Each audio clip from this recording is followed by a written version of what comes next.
Okay, Lynn, it's back to school season. Back to school season. So we are recasting an episode because I think it is so important at the beginning of the school year for parents to get this message. There are really important do's and don'ts when you're going into a meeting with the school. And as I will talk about in this episode, things go off the rails in a pretty dramatic way. I've been in those meetings, people. I've seen how it goes off the rails.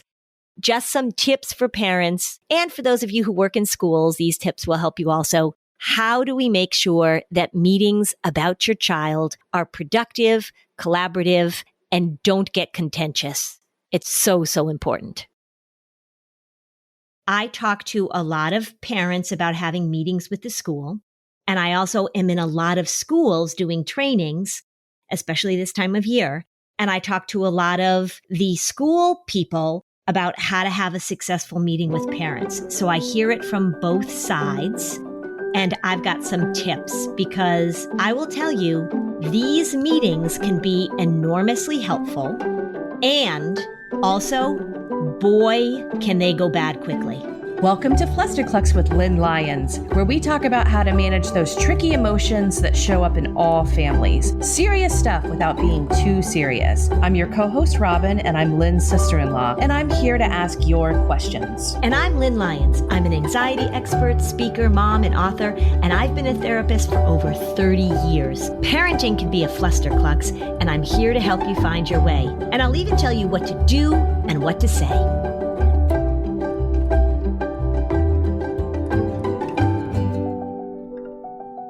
Lynn, what are we going to talk about today? Robin, here's what we're going to talk about. A lot of parents are going to be having meetings with teachers and school counselors and trying to figure out, if you have an anxious kid, how do you come up with a plan? How do you want to talk to your teachers about it? How's everybody going to work together? I'm often on both sides of this.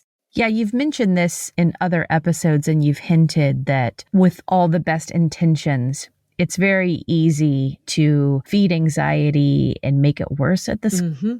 So it sounds like it's really important to get everyone on the same page. Yes. And also it gets really adversarial really quickly. Like I see that a lot for a few reasons. One is that a lot of times people don't really understand anxiety. I don't say that with blame. It's just a fact. Parents want the best for their children.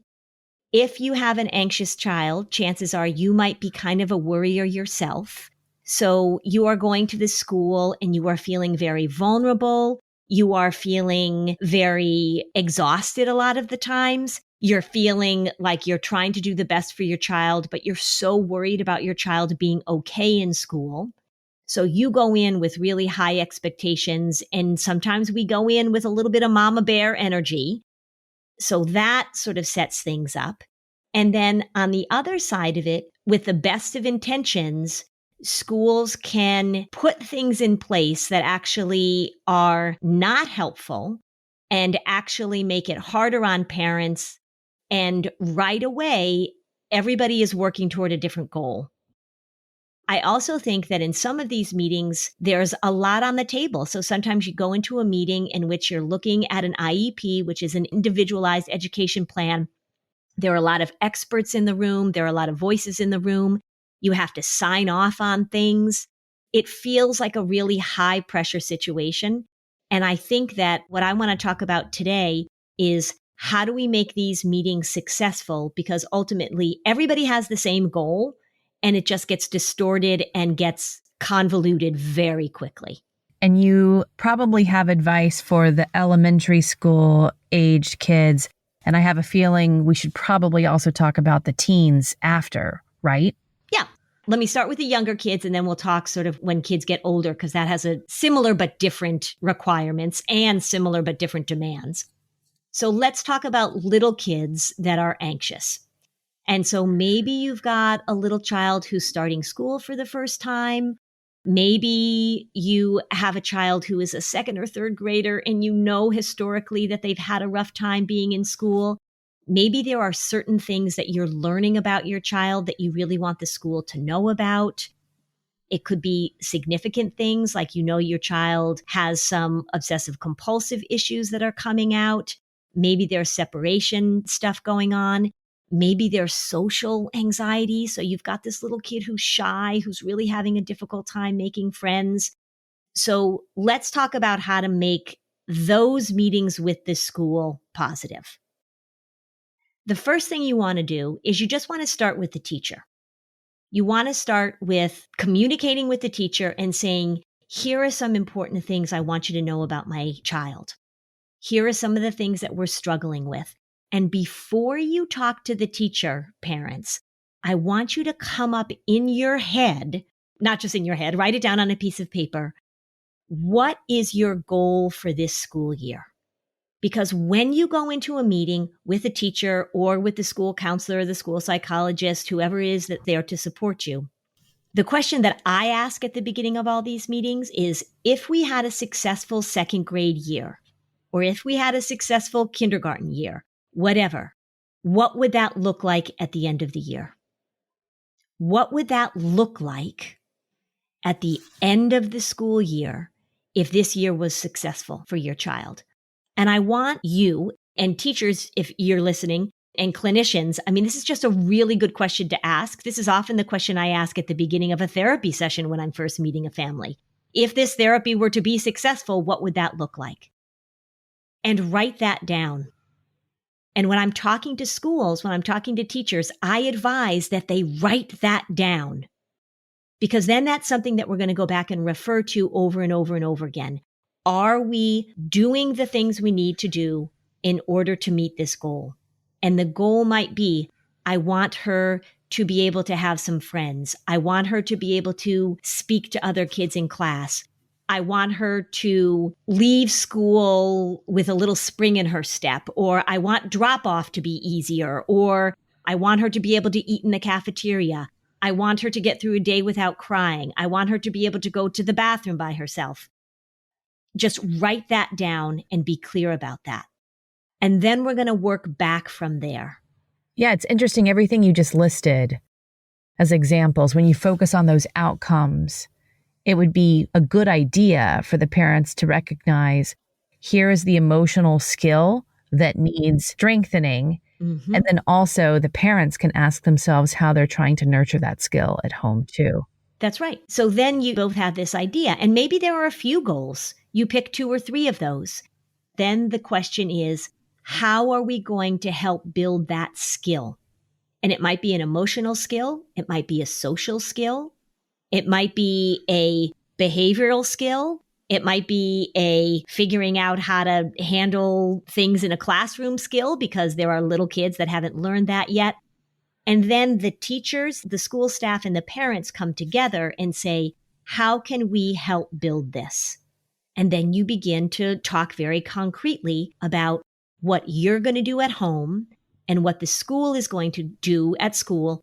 And then how are the school people and the family people going to communicate that?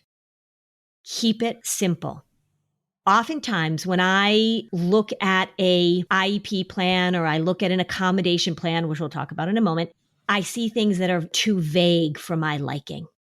So as you're coming up with this list of what you want your child to accomplish, stay away from that vague language of, I want her to be happy at school. Too vague. Too vague. And BS-y.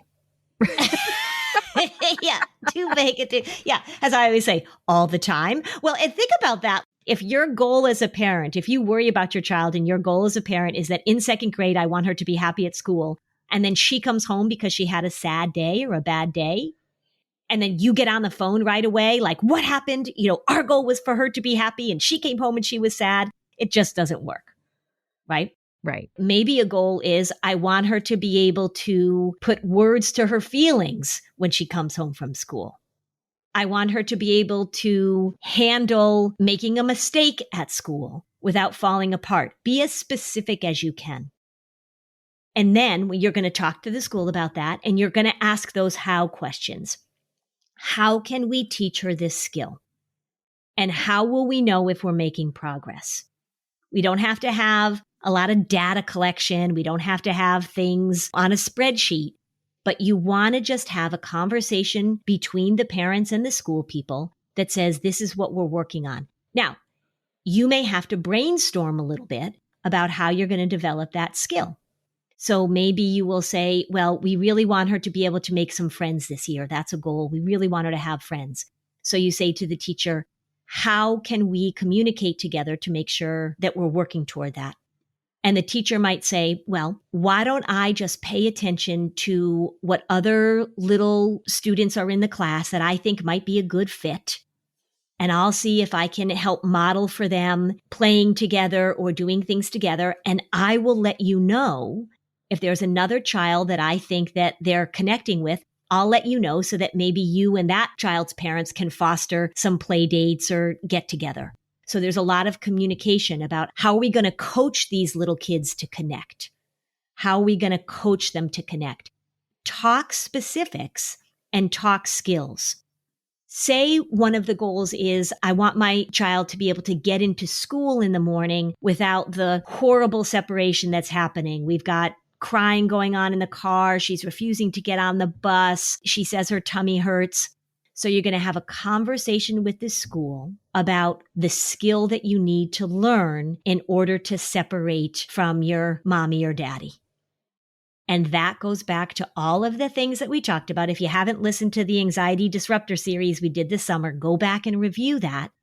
Make sure you and the school are using that same language. We're going to externalize the worry. We're going to give it a name. We're going to be very consistent in people using the same language. We should take a break, but when we come back, I want to ask you about school nurses. Oh, please do. Thrive Market is my go-to for all my grocery and household essentials and my pantry items. And I love the convenience of getting it all shipped to my house.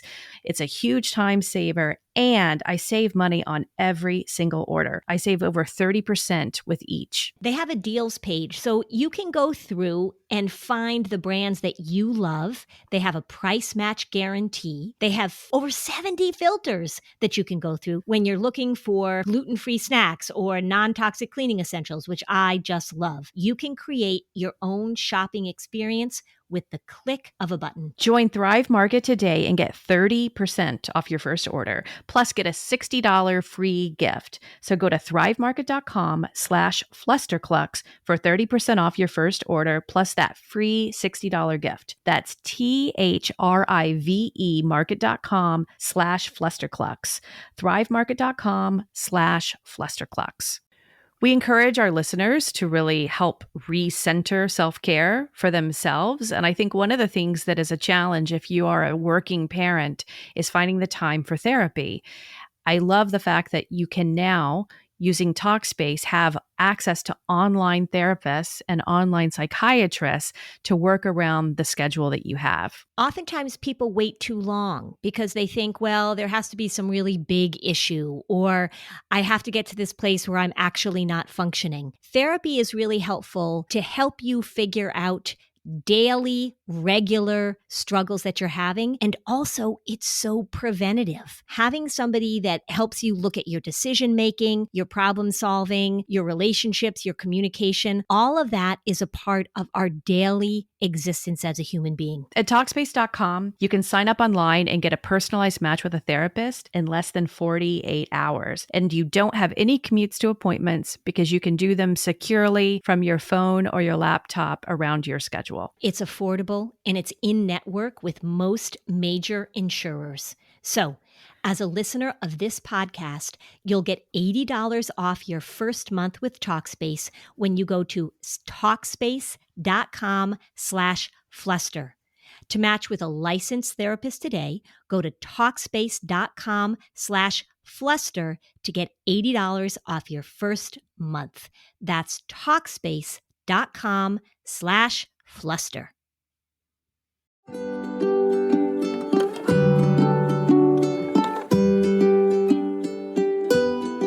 Okay, we're back. So, Lynn, you always say that school nurses are some of your biggest heroes, especially on the front line of really helping a child manage this. I imagine getting a school nurse involved and on the same page for those physical symptoms of anxiety is key. Tell us about that. Yeah. So I love you, school nurses, if you're listening. What's interesting to me about that, I'm so glad you asked me about that, Robin, is because very often when I ask about school meetings, and very often when I'm asked to come into school meetings, because I will do that for my clients, I'll be at that school meeting, whether they usually know I'm coming, is that the school nurses aren't there, which is always surprising to me. And when I'm training a bunch of school nurses, I'll say, how many of you are routinely invited to meetings about this anxious student? And very few generally raise their hands. So I want the school nurses to be in the loop because say one of the goals is I want the child to be able to reduce visits to the school nurse. That's a really good goal. Or I want the child, when they go to the school nurse, here's a goal that you can have. When they go to the school nurse, I want them to have the language to walk in and say, I'm here to see you because my worry is making my tummy hurt. That's a skill that we can teach kids because then they are connecting and articulating what's going on inside of them instead of saying, I have to go to the school nurse because I'm sick. Right. So if a school nurse knows, and generally they know, they figure out pretty quickly who the frequent flyers are. Because I always say the school nurse is such a wonderful resource to have for all sorts of things, but really for anxiety and for worry. You show up at the school nurse and we teach kids that language to say, I'm here because my worry is making me feel badly, or I'm here because my worry is making my tummy hurt. And then the nurse says, oh, let's talk about how we're going to manage your worry. Can you imagine how many adults need that skill too? Yeah. And what a gift to give your anxious child that self-awareness early on. Oh, yeah. These little kids that are very somatic, as we say, and remember I'm sure I've said this before, but the younger you are and the more anxious your parents are, the more likely it is that you're going to be somatic, meaning that you talk about your anxiety in terms of physical symptoms. Those little somatic kids grow up to be big somatic kids, grow up to be somatic adults. I see them all the time. So imagine a meeting with your school, with your teacher, with the school nurse, with the school counselor, whoever is there, and you all decide that you're going to use the same language to talk about worry when it shows up. Everybody knows that the worry is named Phyllis. Everybody knows that the worry shows up on Monday mornings or Sunday nights.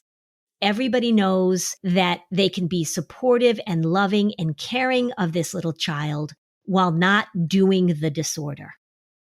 That brings me to a very important point.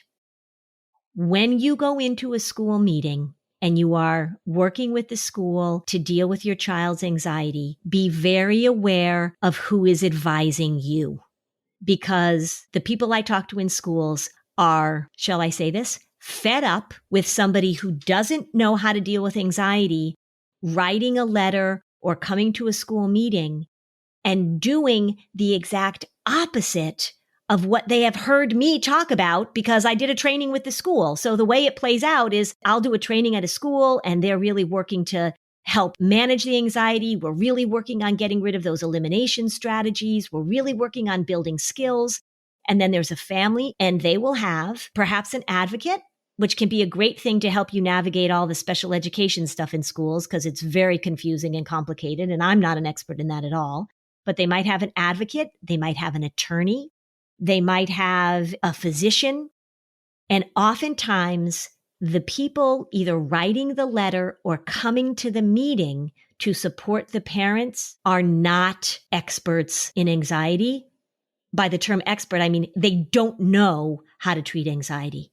And they will support and they will advocate for, and they will be rather confrontational, getting the school to accommodate, to avoid, to support the disorder, not on purpose. They're not doing it on purpose, but they just don't know what they're talking about. So doing the disorder means that you're giving the anxiety exactly what it wants, which is to avoid, to eliminate, to not feel this way. Just to be clear, I do not want schools or parents, if they've been accommodating, or if this child is really having difficulty being in school, I do not want you to go in and just rip the rug out from under all these kids and say, well, nope, sorry, now you got to deal with it. Because sometimes people misunderstand me and they're like, yep, we've been accommodating these kids too long and we need to just throw them in there and they'll learn how to deal with it. That is not what I'm saying. What I'm saying is if you go in to a meeting and you say, the goal is for my child to never feel anxious, or the goal is for my child not to be frightened by a fire alarm, or my goal is for my child not to feel fill in the blank, you're doing the disorder. The goal is to help your child tolerate those things, even if they feel overwhelming at times, even if they feel uncomfortable. And how are you going to work with the school to step by step teach your child how to manage, for example, a fire alarm, or how to manage a noisy cafeteria, or how to manage when they make a mistake, or how to manage being able to participate in music class. What you want to talk about is not these blanket accommodations that say we will remove this child forevermore, but to say, what can we do starting where the child is right now? What can we do to talk about the worry, right? We're going to externalize it. We're going to give it a name. And so that we're all working toward the goal of being able to tolerate uncertainty, being able to tolerate not knowing. I love the example of fire alarms, but I think I've used that a lot before. So let me just pick another one for the sake of variety. And let me talk about maybe a difficult drop-off. What somebody might say is, this child has a really difficult time being dropped off. And so we are going to put an accommodation in place where mom can bring or dad can bring in the child 15 minutes early or 15 minutes late. We're going to allow mom to come into the classroom, or we're going to make sure that there's a teacher there that greets her and walks her to the classroom. All of that stuff sounds good as a place to start, kind of. But what we really want to be focusing on is, how are we going to teach this little child the skill of being able to say goodbye to whoever is dropping her off and make that transition into the classroom. If you go at it by saying, this child should not feel uncomfortable, this child should not get upset, we're going to do everything we can to make sure that she's not upset, that's going to backfire. What we might say in this school meeting, or the goal we might have, is we're all going to use this same language. So at drop-off time, we're going to start with the teacher coming or the counselor coming. There's going to be a quick goodbye from the parent. And we are going to talk about how worry shows up and what does worry say and how can we manage it. And maybe that conversation is going to be happening while you're walking to the classroom. And then at the end of the school day, mom or dad might say, is there anything you want to tell me about drop-off? Did you have any successes at drop-off? Not sort of like, tell me what happened, but did you have any successes at drop-off? And see if you can just continue this consistent conversation between the school and between the parent so that everybody's using the same language. I see lots of things that say, the child should be able to contact the parent during the day. The child should be able to stay with the parent during the day. I've had professionals in a variety of roles say it's important that the mom sits in her car in the parking lot all day. So if the child feels uncomfortable, she can look out the window or go to her mom. I'm serious. I've had several professionals advise that as an intervention. That's doing this disorder big time. So what you want to talk to the school about in your meeting is, how can we use this consistent language that talks about being okay with feeling uncomfortable, being able to manage the worry, and everybody being able to tolerate some distress as you're teaching these skills. And when you communicate with the school like that, rather than having somebody come in and write a letter or make a pronouncement or be adversarial, as if the school is the enemy, and the school does the same thing to parents. I've seen it plenty of times, that we're all on the same page. We all have the same goal. What are the skills we're working on? If you keep that question at the forefront of your mind, then you're all going to be talking the same language to the child, and that's enormously helpful. And you do it with love and support and encouragement. And parents need a ton of encouragement in this. Teachers have the students' best interests at heart, and they're really working everybody's working toward the same goal. It's very different when that happens than when it gets adversarial.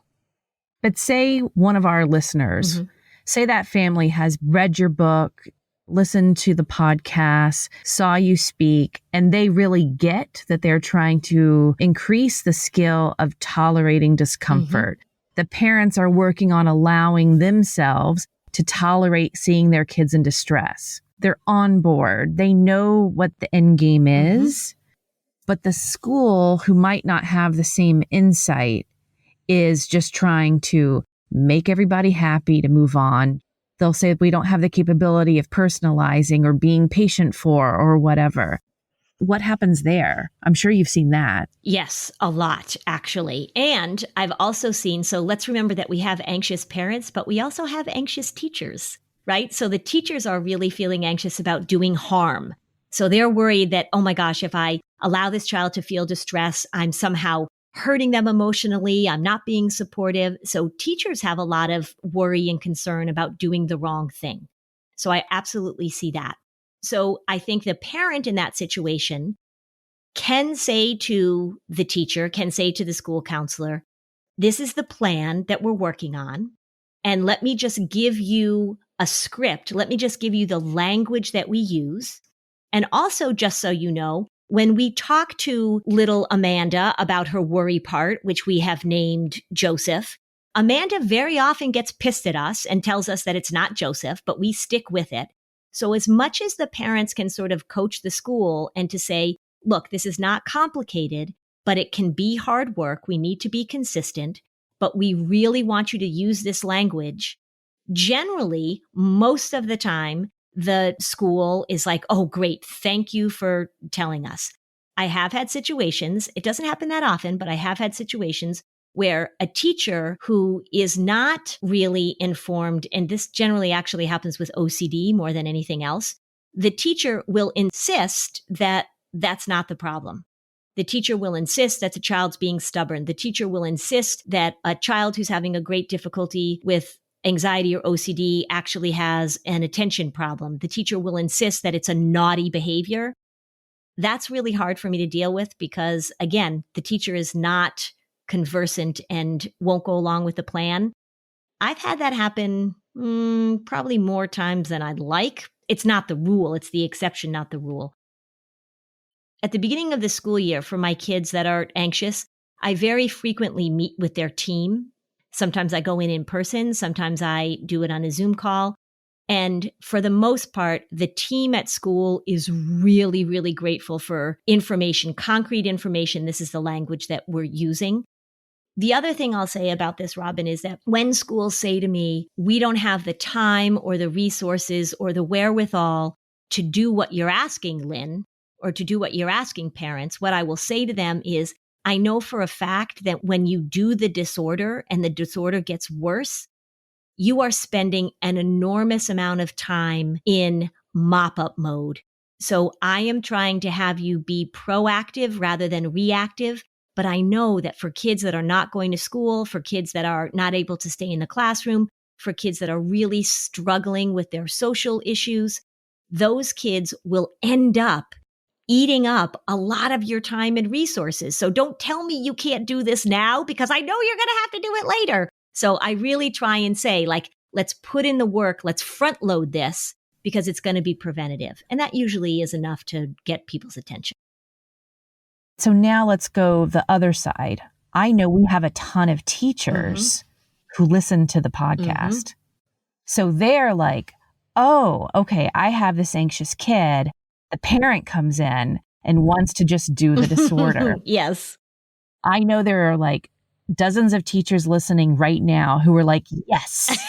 Yeah. Give the teachers what to say and what to do. No, and you're exactly right. Because when I'm doing school trainings, when I'm doing teacher trainings, that's probably the most frequent question that I get asked is that a teacher will raise their hand or a school counselor will raise their hand and say, okay, so I agree with everything that you're saying and I feel like I can do this. The parent is not on board. Point number one, if a parent completely refuses to do any of these things that we're talking about, that's not on you, teacher, because If I'm doing therapy with a family and the parent is like, nope, we're not doing any of that, I I don't get very far either. So know that you're not going to bat 1,000. And there are some situations in which the parent is going to just refuse. And if a parent comes into a meeting or into a conversation with a lawyer or with an advocate or a doctor's note, oftentimes the school feels like they're pretty handcuffed with that. So knowing that, and that's okay, and I get it, and sometimes you're just going to have to be like, all right, there's not much we can do. But if you can establish a relationship with a parent, and if you can say very early on, I know from hearing from the teacher last year, or I know from other meetings that you've been involved in, I know that your child is really struggling with some anxiety issues. I'd love to have a conversation with you about how we can teach your child the skills that they need in order to move forward. Would you be open to having a conversation about that? Anxiety is really powerful when we let it run the show. And I certainly don't want to see your child struggling so much. And then you ask that same question, what is your goal? If this were to be a really good year for your child, what would be the things you would want to see, and how can I help you get there? And you might say, one of the things that I've been learning about is that if we just accommodate the anxiety in the absence of skill building, this problem is going to get worse. And I fear that by making the anxiety the boss right now, that we're just going to continue to sort of see this worsen over time. The teacher says, if you're willing to research and learn more about this evidence-based approach, I want you to know that I'm committed to supporting your child and your family in helping manage anxiety. Oh, I love that. That's so much better than what I said. I mean, no, that's true. I mean, that's very well said. It's a partnership. Being able to say to a parent who's struggling with anxiety, these are some resources that I found, and these are the things that I'd love to talk to you about. This is a way to approach this that I think is really helpful. And there are some school districts that I work with, and they really are taking this approach in a broad way. And so this language is being taught to parents. You are going to come up against parents that are going to say, and I'm sure none of those parents are listening now, but you're going to come up against parents that are going to say, no, you're not going to do that. It's not your place. I'm going to do what I want to do. Sometimes you just have to cut your losses and recognize that. But I love that statement of, this is a partnership. Here's some interesting information, and I am fully committed. I said at the beginning that these meetings get very adversarial very quickly. And it is mainly because people just don't have adequate or evidence-based or appropriate information about how anxiety works. In all sorts of settings, people do the disorder, not because they're trying to make the anxiety worse, but because they're doing what works in the short term, or what feels loving or caring or intuitive. Really, the idea that this is a partnership where all groups are going to be informed about how this thing works. I'll tell you, I've seen amazing things happen in classrooms with teachers and parents that are working together. It really is fabulous. I will go into a school meeting next week, and I will meet with the team, with the parents, and I already know that we are going to make progress this year because of the communication that I've gotten from the school, right? It just works.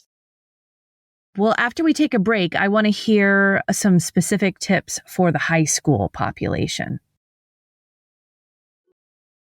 Higher education is one of the largest investments that families make in their lives, and yet most people enter into that investment with an incomplete picture of the risks involved for both the students and the parents. So don't be one of those families, because thanks to David F. Schulter's new book, Graduate Debt Free, Escaping the Student Loan Matrix, you can go into this with your eyes open. And you really do need to have your eyes open. Schulter's book, Graduate Debt Free, identifies 12 faulty assumptions that are commonly made when deciding to take on student loans. This book shows readers how to reverse those mistakes and make more informed, practical, and data-driven choices.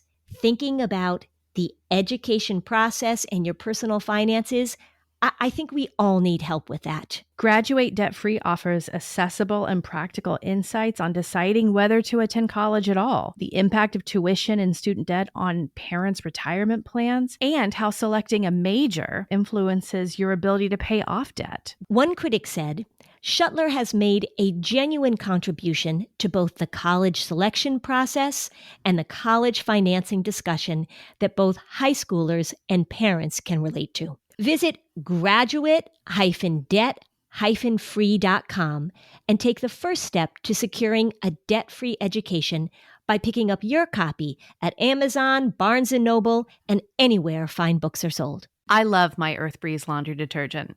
I don't know why liquidless laundry detergent wasn't a thing before now, but I'm so glad that it is. I also love it. It really, really works. So I work out. Well, I love that the packaging is lightweight, it's biodegradable, no more lugging those ridiculously heavy plastic jugs that never truly get recycled. It's such a better choice for the earth. Switch from the old-fashioned goo to something new. Right now, our listeners can subscribe to EarthBreeze and save 40%.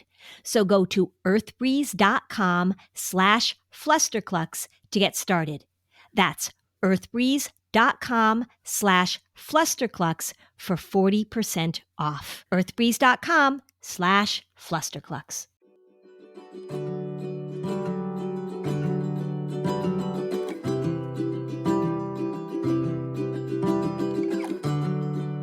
Okay, let's get back to this conversation. All right, so let's talk about high school, which is a little trickier because they're bigger. And as my husband will often point out to me, the pathways are more fully formed. So if you have a child or if you have a student who is in high school, it is likely, if they're really having difficulty in high school, it's likely that these patterns have been in place for a while. Not all the time. Same rules apply. Earlier the better, but it's never too late. You really want to make sure that when you're talking to the school parents with a high school student, that you are making sure that you are not stepping in to put all sorts of accommodations in place because you're really worried about academics or you're really worried about a resume, you're really worried about a transcript. One of the things that I am seeing now is that a lot of kids who were anxious and had a lot of accommodations going through high school in the absence of skill building, and remember, I'm talking about accommodations as they pertain to anxiety.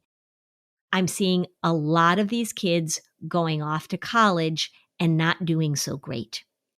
If you have a high schooler, 9th grader, 10th grader, even if you have a junior, do not hesitate to have a meeting with the school and to open the meeting by saying, I really want my child to be able to move forward after high school. We've got some skill building to do. And I want to make sure that what I'm doing and what we're doing as a partnership here isn't making the problem worse. This is a time where if you are a parent and you're anxious, you have to make sure that you are not doing the disorder by paving the path for your anxious child and forgetting that they need these skills in order to survive at the next step. I think the other thing that's really important when we're talking about anxiety in high school students is that there needs to be a focus on their social connection. And so if you are concerned about your child, if the anxiety is keeping them from participating in things, that's one of the pathways into depression. I would have a meeting with the school and I would say, one of the things I really want to focus on is how can we connect my child to other kids, to activities, to volunteer work, right? Really focus on volunteer work. How can I help support the school and how can the school help support our family in building some connection? Because as they work on their anxiety, maybe they're in therapy, maybe they're trying to figure this out, the school can be a really helpful source of social connection if you can all talk about this together. The other thing to remember is that it is absolutely okay and even beneficial to include your high school student in these meetings and in these conversations. So now when we're asking that question about, if I have a good sophomore year, they are the ones that are actually helping to talk about what their goal is, and everybody better listen. Really pay attention. Don't let your expectations and your goals override what your anxious kid is telling you. If you've got an anxious child that says, I really want to make friends, put that at the top of the list, and the school can be helpful in that if you all work in partnership. You know, this is a perfect segue because we got a listener question from a parent, and she's a mom with her child going to a new school, and she admits she has social anxiety and she needs to make some friends. So she was asking for some tips from you. Oh, okay. That's such a good question. I know. Oh, so we spend so much time thinking about how are we going to help our kids make friends at a new school? And we sometimes forget, like, the moms and the dads are having some difficult too. I think there's also a lot of pressure because this mom, I would bet, knows that part of her helping her child sort of integrate into this new school means that she also has to make connections with the adults. It's the stuff that I talk about all the time with people who are shy or introverted, is that small things matter. So when you are socially anxious, you do a lot of comparing. And you compare yourself to the very extroverted person. You compare yourself to the person who can walk up to a rock and have a conversation. You compare yourself to the person who looks like they've got everything together and they arrive in the morning to drop off their kids and their clothes look great and the lunchbox looks great and you feel like you're a hot mess and everybody's judging you. Isn't it funny how the moms who show up who don't work outside the home, the yoga pant, the unbrushed teeth that drop off, they're looking at the women on the way to work where they're feeling frumpy. The women on the way to work are looking at the moms who are staying at home with their kids and like, I'm off to work. I know. It's just like we all do that. And it's just important to know that like everyone does it. Yeah, everybody does it, right? So you're like, oh, if only I could be wearing yoga pants. And somebody else is like, oh, if her hair looks so good. Yeah, we all do it because we're all in different situations. Social comparison is something that human beings do because we're social creatures. Here's my tip to this shy mom. Give yourself a goal of just making eye contact, smiling, and saying hi to people. Just say, I'm going to go to drop off, or I'm going to go to this open house at school. I'm going to go to the playground to pick up my child, and I'm going to work very hard on putting on a friendly face. Now, for those of us who are extroverted, we think, well, that doesn't sound hard at all. Just go and put on a friendly face. But if you're shy, that's what happens is that you are internally focused. Remember, when you're socially anxious, you are inside of you having a conversation with you about you. First goal is just go and say, I'm just going to put on a friendly face, even if you have to fake it. Then look for opportunities in which you can be involved in this school and be given a job to do. Because when you are socially anxious and you have to sort of figure it out on your own, that feels hard. But join something where they say, well, we need somebody to organize this, or we need somebody to blah, blah, blah, and have a job, have a role so that when you step into that situation with your social anxiety, you know what you're going to do. And that helps a lot. Third thing, people are going to judge you. Socially anxious people don't like that. But they do. You have to tolerate knowing that people are going to have thoughts about you. People are going to have opinions about you, just like you are going to have thoughts and opinions about other people. That's just the way human beings work. The problem with socially anxious people is that they assume that everybody is judging them harshly. They assume that people are thinking bad things about them. They assume that they're not getting it done.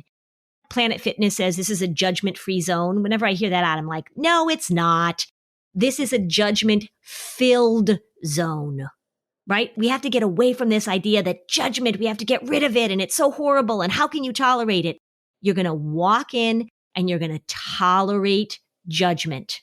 Some of it may be positive, by the way. So those are the three things I would suggest to this mom. Go in on purpose with a friendly face, say hi to as many people, smile, make eye contact. Sign up for something where you have a role, a job, where something is conscripted to you, and go in saying, I am going to tolerate judgment. I'm going to allow this to be a judgment-filled zone. As crazy as that sounds, it takes the pressure off, and it's actually more realistic than thinking you have to go in and not be judged. That doesn't work. I'd love to add a couple of things I feel like I have learned as a mom, and now I'm done with the elementary school chapter. Okay. Here's a weird truth. I think that all the moms are hanging out and going and doing things that you're not invited to. Everyone has this assumption that there's like all of these things going on that you're not a part of. That is something every mom feels. Yep. So that's like a universal thing. So if you have that feeling and it's holding you back, everyone has that feeling. Second thing is, I think, especially if it's hard to make friends and you are shy, it can feel like a lot of pressure because you think like, I got to do this because I got to help my kids have friends and socialize. Mm-hmm. Until you find a couple of kids at school where that happens, any socializing with other kids of people you already know matters. Mm-hmm. That's right. And just the kids are still getting experience playing with other kids. So maybe it's cousins, maybe it's someone that you knew from college or whatever. Like any of those types of friends still give your kids some social skills that they need. Mm-hmm. And then the other thing is, here's some good news. When your kids get older, the kids dictate their social lives and all of this stuff kind of goes away. Yeah, that's right. It's true. And so that's what, like, there's a light at the end of the tunnel. There is a light at the end of the tunnel. Yeah. And the other thing too, I think, just to sort of add on to that, is that we put a lot of pressure on ourselves as moms that our kids' schedules are supposed to be full all the time. And so if we're working or if we're more introverted or we don't have any new mom friends to hang out with, we feel like our kids have to be busy all the time and have to be scheduled all the time. That is so far from the truth. It is really okay for you and for your child to have free time in which you're not scheduled. That's not a way to measure your success as the mom of a young child, is how busy your kid is. It's really okay for them to play with Legos. So you know how like family members have different nicknames and stuff? I just want to tell you, this is the best nickname ever. And I actually have permission from my friend to tell this, but she said I have to use a different first name. So I'll call her Sally. So Sally's my really good friend. She's super funny. And she has a little niece who's 2. And the niece has named the grandfather Tall Baby. I just picturing like a bald head and a big belly. No, that's the best part. It's not about his physique. It's about the way he moves through the world. And according to my friend Sally, it is the most appropriate name that you could give this guy. So they all call him Tall Baby now, like to his face. I was out on a bike ride with her and the phone rang and she goes, "Oh, it's Tall Baby. I'll have to call him back later." That's what she calls her dad now. They all call him Tall Baby. And they're like, "Oh my God, it's perfect." And it took the 2-year-old to come up with this name. It's just the best name ever. Yeah. So don't be a tall baby, everyone. It will catch up to you. It will catch up to you. Yeah. If this episode was helpful to you, you can join our Facebook community, and we'd love it if you left a 5-star review on Apple Podcasts. Thanks for joining us on this episode of Flusterclux. Bye, Robin. Bye, Lynn. Hey, are you a parent of a teenager? Are you feeling overwhelmed about how to be what they need while also holding limits and boundaries that keep them safe? Are you tired of conversations that negate how messy this season of parenting is? Well, I've got you.